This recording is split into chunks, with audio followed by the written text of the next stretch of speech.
Family had always meant everything to me. Growing up in rural Pennsylvania, our Sunday dinners were sacred dad's corny jokes, mom's apple pie, my brother Frank's competitive nature. We weren't perfect, but we were unbreakable, or so I thought, until last month when my growing success became their growing resentment. "No one wants you here," Frank spat, his words hanging in the air. Mom and Dad nodded silently. I didn't argue, just packed my bags.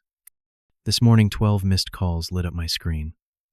Hey folks, before I continue this story, where are you watching from? Hit that like and subscribe if you've ever felt betrayed by the people who should have loved you most. I was born and raised in a modest neighborhood just outside Pittsburgh. My parents, George and Diana, owned a small hardware store that had been in the family for 2 generations. The business provided enough for us to live comfortably, but there were always concerns about money floating around our dinner table conversations. From my earliest memories, I understood the unspoken hierarchy in our family.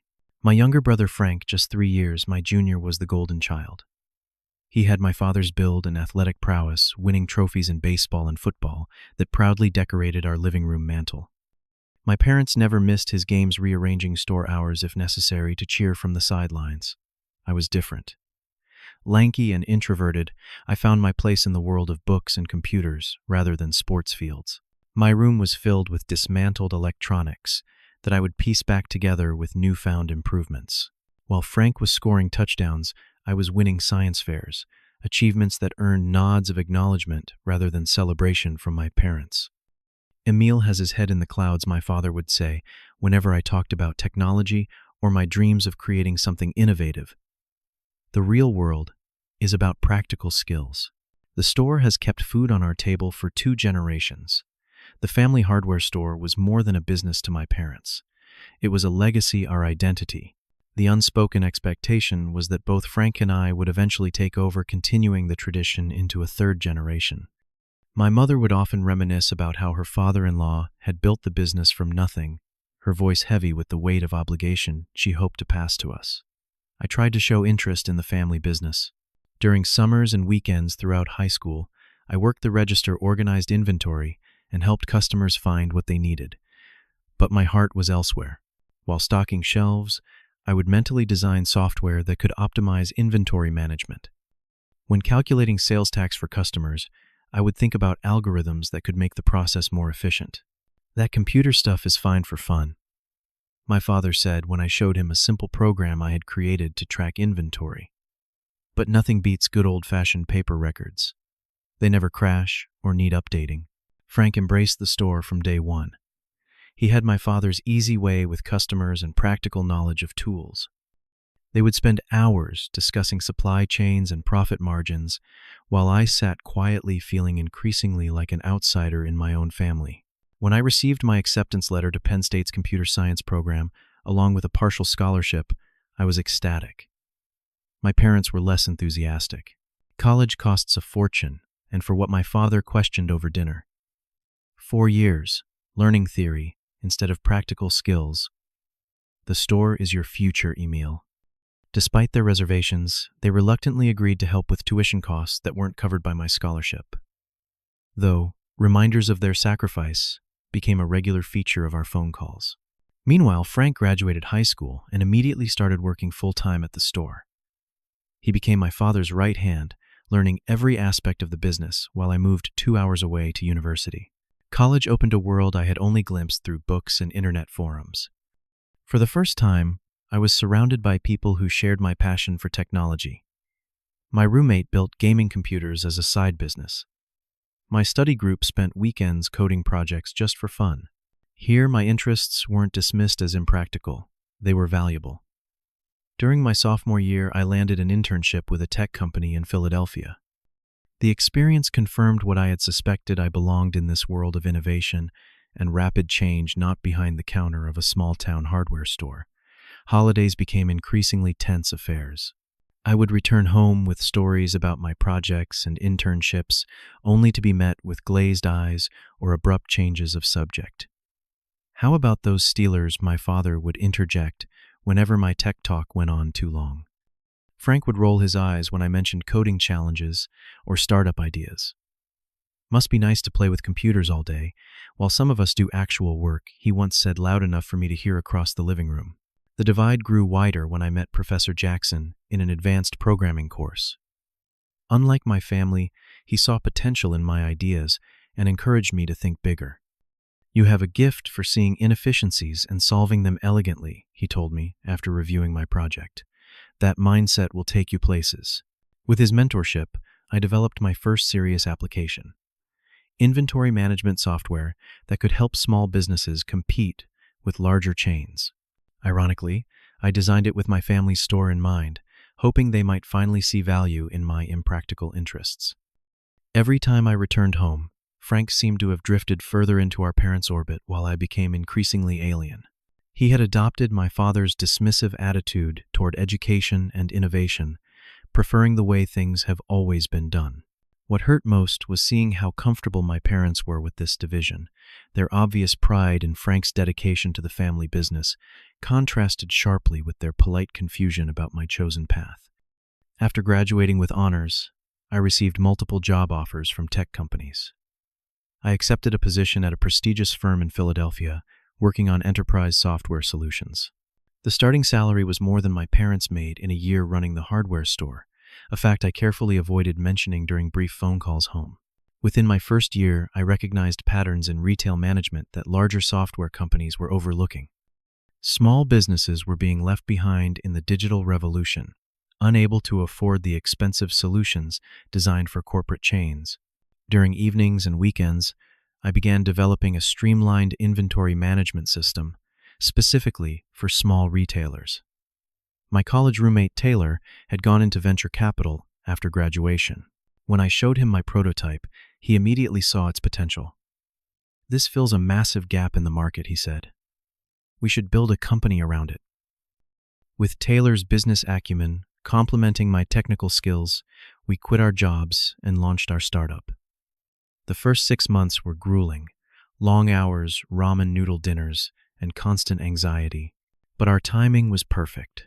Small businesses were desperately seeking affordable technology solutions, and our software offered exactly what they needed. Our first round of funding came faster than expected: $2 million from investors who believed in our vision. Suddenly, I was featured in Forbes magazine as an entrepreneur, to watch with a half-page photo of me standing in front of our new office space. I sent copies of the magazine to my parents, hoping they might finally understand my path. The response was a brief text from my mother. "Congratulations. Your father says not to let it go to your head."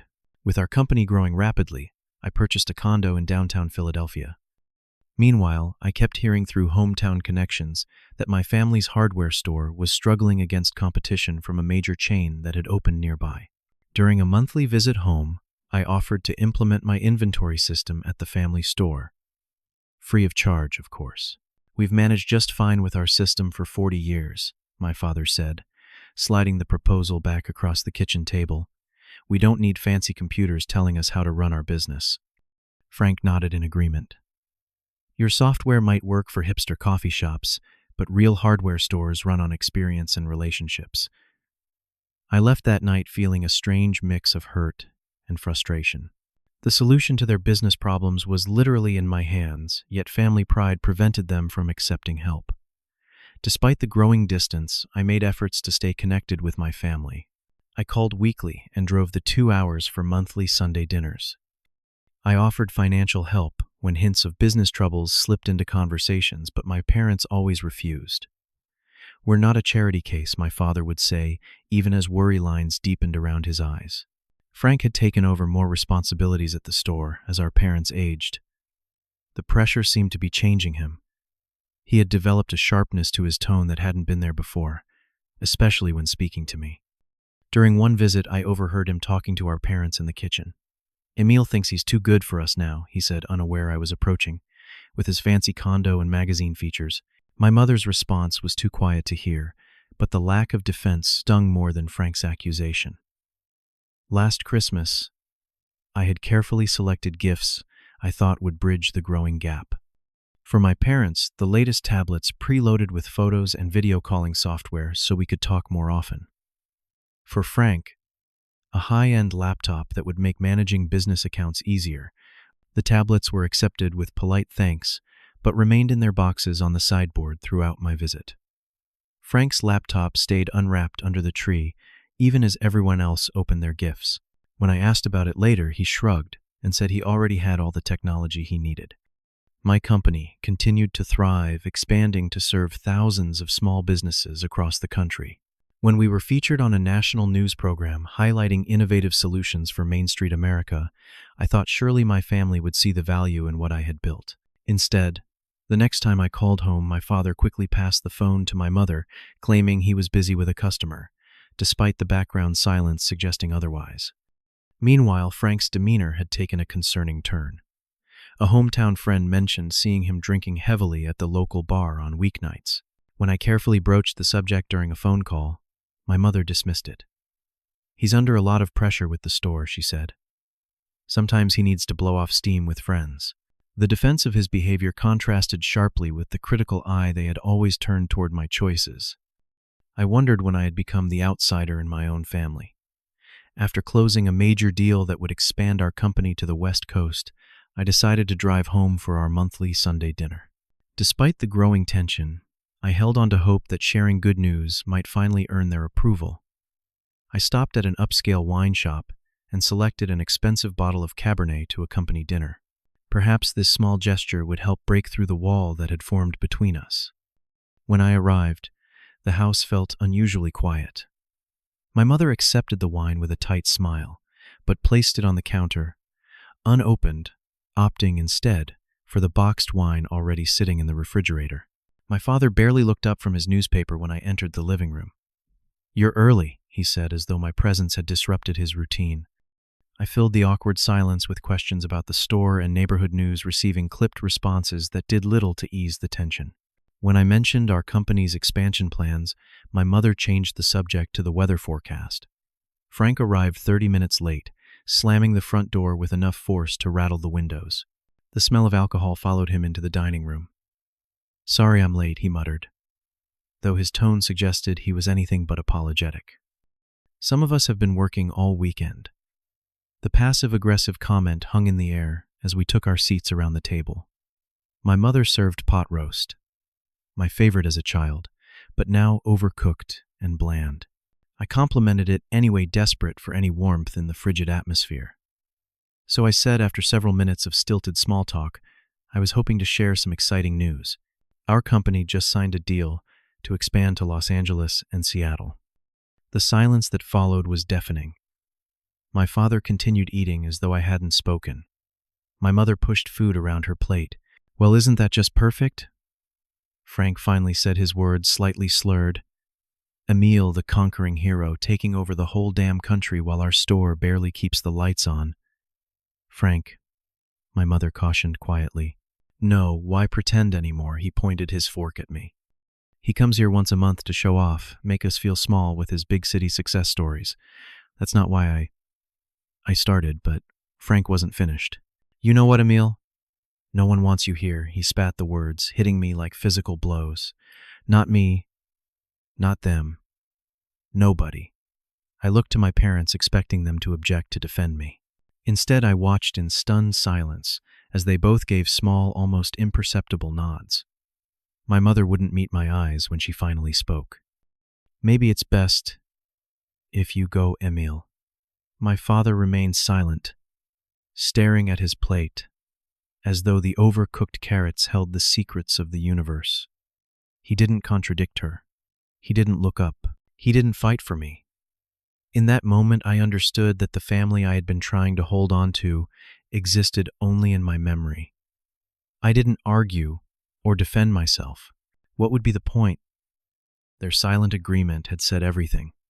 I simply stood, placed my napkin beside my barely touched dinner, and walked upstairs to my childhood bedroom. The room had remained largely unchanged since high school. Honor roll certificates, still pinned to a corkboard science fair ribbons, gathering dust on shelves. These achievements that had once meant so much to me now felt like artifacts from someone else's life. I pulled my overnight bag from the closet and began packing the few toiletries I had brought. My hands trembled slightly, betraying the calm I was trying desperately to maintain. In the back of the closet, I found my state science fair trophy from senior year, the competition that had helped secure my college scholarship. I remembered how my parents had skipped the awards ceremony because it conflicted with one of Frank's baseball games. The trophy had greeted me upon my triumphant return home, still in its box placed on my bed without ceremony. I left it sitting on the dresser, a relic of a time when I still believed I could earn my family's approval through achievement. Downstairs, dinner continued without me. I could hear the clink of silverware, the murmur of conversation, resuming as though my departure was a relief rather than a tragedy. Nobody called up to check on me. Nobody came to apologize or ask me to stay. As I descended the stairs with my bag, I paused at the family photo hanging in the hallway. Taken on vacation to the Outer Banks when I was 12 and Frank was 9, it captured a rare moment of genuine happiness. My father's arm around my shoulder, my mother's smile reaching her eyes, Frank and I standing close without rivalry. I wondered what had happened to that family. At what point had my success become a threat rather than a source of pride? The conversation in the dining room stopped as I reached the bottom of the stairs. 3 pairs of eyes watched as I walked to the door, but no one spoke. No one tried to stop me. "Goodbye," I said, simply not knowing if it was for now or forever. The drive back to Philadelphia was a blur of highway lights and crushing silence. I kept my phone turned off, unable to bear the thought of checking for messages that wouldn't be there. My condo, usually a source of pride with its floor-to-ceiling windows and modern furnishings, felt cavernous and cold. I dropped my bag in the entryway and walked directly to the bathroom, turning the shower to its hottest setting.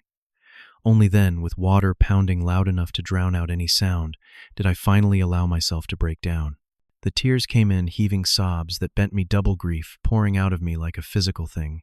I cried for the family I thought I had, for the approval I would never receive, and for the little boy who had spent his life trying to be good enough.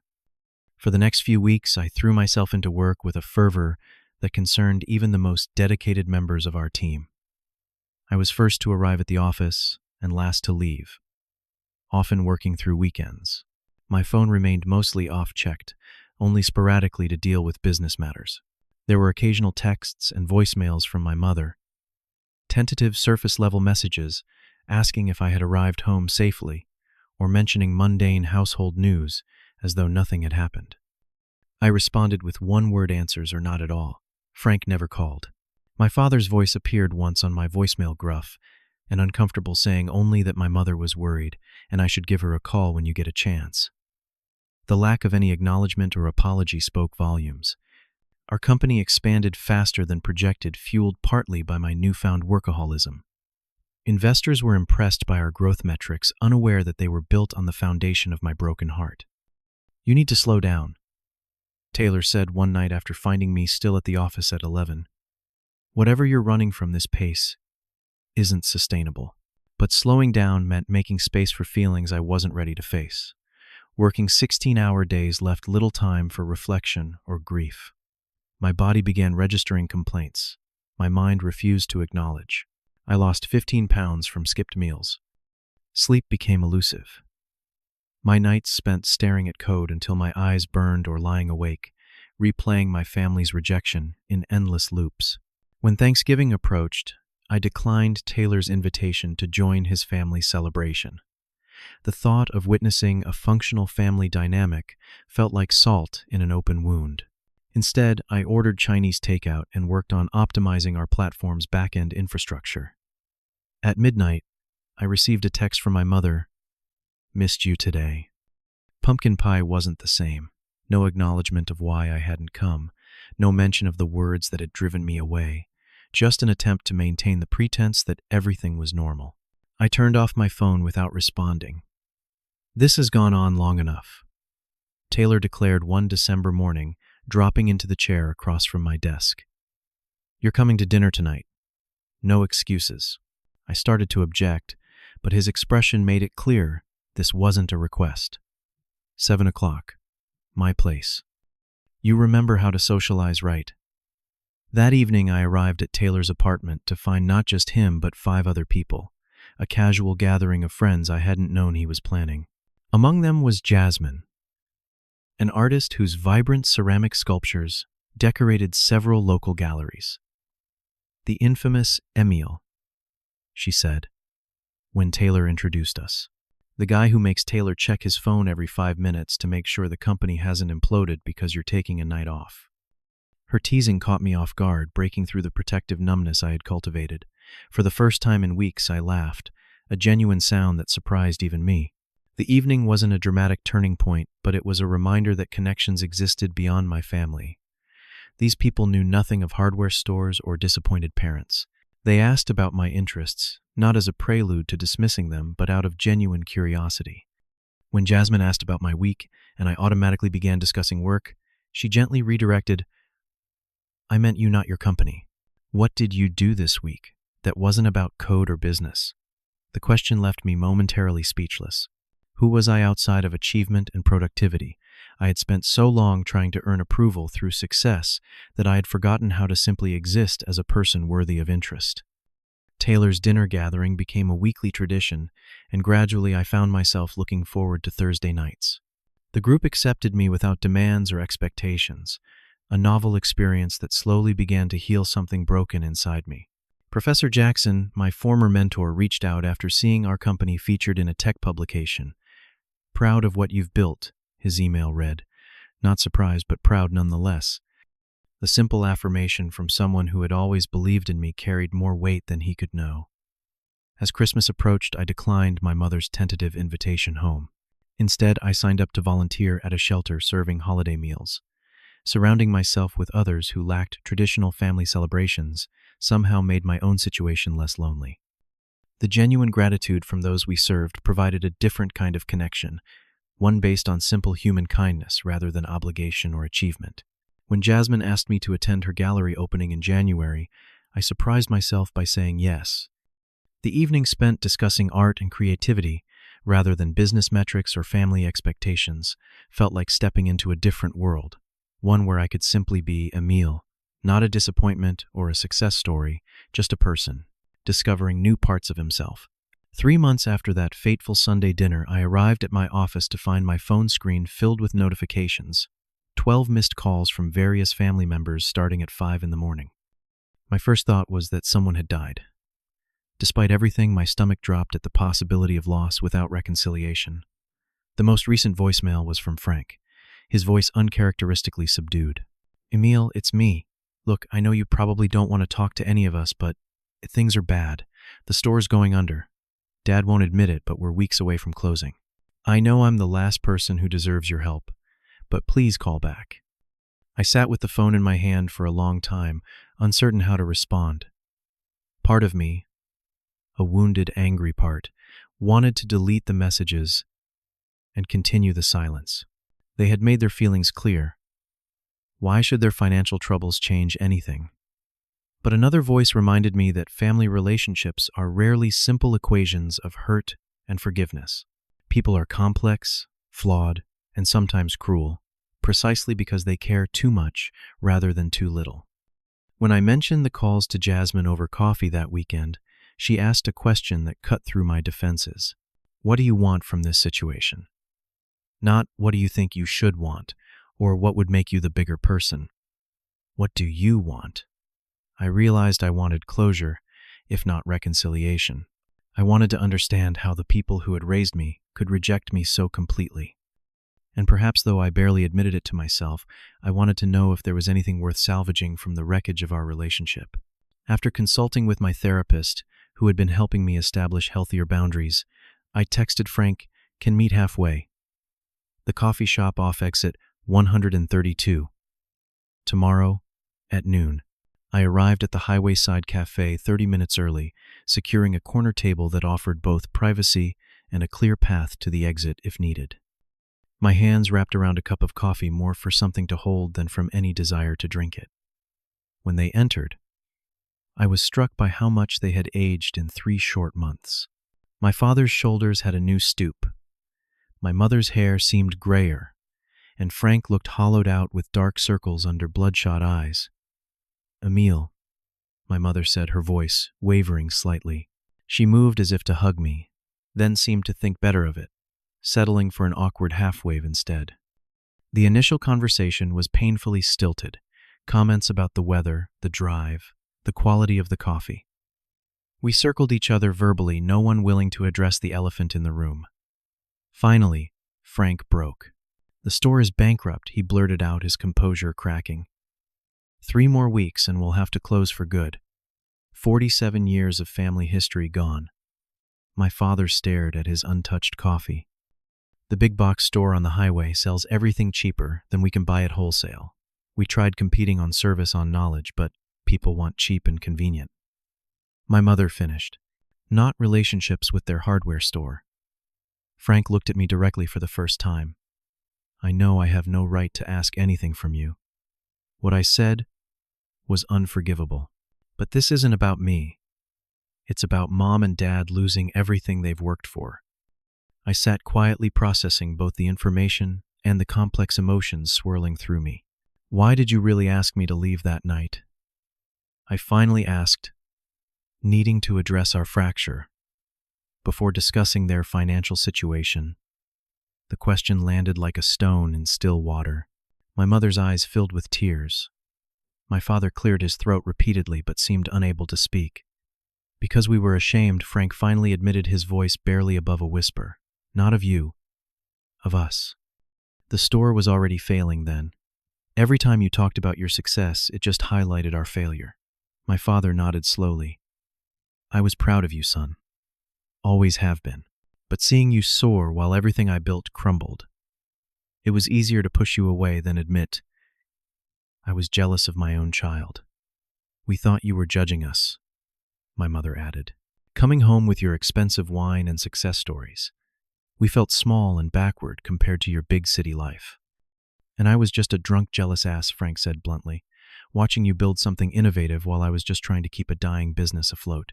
The honesty was startling after so many years of subtext and evasion. Their pain was real, their shame palpable. But their actions had caused real damage too. "We're asking for your forgiveness," my mother said, reaching tentatively for my hand. "And yes, we're asking for your help. The bank won't extend our loan and we don't know where else to turn." I looked at these 3 familiar strangers and realized the decision before me wasn't simply financial. It was about what kind of relationship, if any, we might build from the ashes of the old. I didn't respond immediately to their request. Instead, I asked for time to consider both the personal and business implications. "This isn't just about money," I explained. "It's about boundaries and trust that have been broken." Back in Philadelphia, I consulted with both Jasmine and Taylor, whose perspectives I had come to value. I also met with our company's lawyer to discuss potential business arrangements that would protect all parties involved. 2 weeks later, I returned to my hometown with a detailed proposal. We met in the back office of the store rather than at the house, a neutral territory that emphasized the professional nature of our discussion. "This is a business proposal, not a personal bailout," I explained, sliding copies of the document across the desk. "My company will provide investment capital in exchange for 30% ownership. We'll implement our inventory system and modernize your online presence. In return, your store will become a test case for our small business revitalization program." Frank began to object to the ownership percentage, but my father placed a hand on his arm. "Let him finish. Professionally, this arrangement benefits both parties. My company gets a case study in traditional retail transformation, and you get the capital and technology to become competitive again." My mother looked confused. "And personally, I continued, I'm setting boundaries. I'm willing to work toward rebuilding our relationship, but it will happen separately from our business arrangement. I suggest we all begin family therapy as part of that process." The terms were met with silence at first. Frank looked ready to argue, but seemed to think better of it. My father nodded slowly, recognition dawning in his eyes. "You're not just bailing us out," he said. "You're teaching us to respect what you've built." "Yes," I acknowledged. "And creating a framework where we can relate as equals, not as the successful son and the failing family business." My mother wiped away tears. "We're grateful for the chance, Emil. More than you know. Within weeks, we began implementing changes at the store. The inventory system I had offered years ago now tracked stock in real time. A modest website allowed local customers to check availability and request items. Strategic partnerships with local contractors created a niche the big box stores couldn't easily fill. Our first business meeting stayed precisely that: professional, focused, and productive. No family drama, no emotional manipulation, just clear communication about goals and metrics. Frank struggled the most with the new dynamic. Years of resentment and coping through alcohol couldn't be undone overnight. But when I suggested a recovery program as a condition of his continued involvement in management, he reluctantly agreed. The family therapy sessions were challenging, but necessary. In that controlled environment, years of unspoken expectations and disappointments finally found voice. My father admitted how his own father had pressured him into the family business when he had dreamed of becoming an engineer. My mother revealed how she had always feared being seen as just a shopkeeper's wife by her college-educated friends. Small moments of genuine connection began to emerge amidst the business transactions. My father asking thoughtful questions about programming concepts he had previously dismissed. My mother sending articles about tech innovations she thought might interest me. Frank apologizing privately without expectation of immediate forgiveness, but with sincere regret for the pain he had caused. When Jasmine accompanied me to the store's reopening event, I watched my family interact with her without the underlying tension that had characterized my previous visits. They asked about her art with genuine interest, treating her as a welcome addition, rather than an outsider to be evaluated and found wanting. Throughout the following year, I maintained my life in Philadelphia while helping rebuild both the family business and our relationships. Regular therapy, both individual and family sessions, provided tools for healthier communication and boundary setting. As the store stabilized financially, I found unexpected satisfaction in bridging my two worlds. The technological solutions I had developed were proving their worth in the real-world environment of a small-town hardware store. Meanwhile, insights from traditional retail informed new features in our software platform. Jasmine moved into my condo 6 months after our first date, bringing color and creativity into spaces that had previously been defined by minimalist efficiency. Her perspective helped me recognize when I was falling back into workaholic tendencies or measuring my worth solely through achievement. The company continued to expand, but I no longer used work as an escape from emotions. With Taylor's support, I built a leadership team that allowed me more balance between professional ambition and personal well-being. Learning to trust my family again came in small increments. Each time they respected a boundary, each honest conversation, each acknowledgement of past hurt built a foundation for something new. Not the unquestioning closeness of childhood, but a more mature relationship between adults who chose to remain in each other's lives. My father called one evening to discuss a supply chain issue and ended the conversation by saying, "Proud of you, son, not just for saving the store, but for standing up for yourself with us." That took more courage than starting a company. The simple affirmation delivered without drama or expectation meant more than any magazine feature or investor praise. 1 year after the confrontation that had shattered our family facade, we gathered for Thanksgiving dinner, not at the family home, but at a restaurant halfway between Pittsburgh and Philadelphia. Neutral ground for a new beginning. Frank, now 6 months sober, raised his water glass in a toast to second chances and hard truths. As conversation flowed more easily than it had in years, I reflected on the journey from rejection to rebuilding.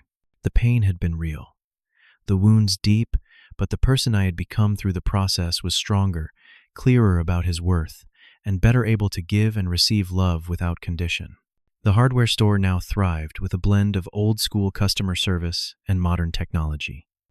My parents had found renewed purpose in mentoring young entrepreneurs in the community. Frank was exploring his own interests beyond the family business for the first time in his adult life. I looked around the table at these familiar faces, now arranged in new patterns of relationship, and understood that sometimes we must be willing to lose what we thought we wanted to discover what we truly need. "You know," my mother said, reaching for my hand across the table, I think we're finally learning how to be a family, where everyone gets to grow, not just stay the same. I squeezed her hand in agreement, grateful for the wisdom that only comes through weathering storms together. Have you ever had to stand up to family to be true to yourself? I'd love to hear your stories in the comments below. Sometimes the hardest boundaries to set are with the people we love most. If this story resonated with you, please hit that like button and subscribe to hear more real-life journeys of growth and healing. Share this with someone who might need to hear that standing your ground can lead to deeper, more authentic relationships. Thank you for listening, and remember, your worth isn't determined by others' ability to recognize it.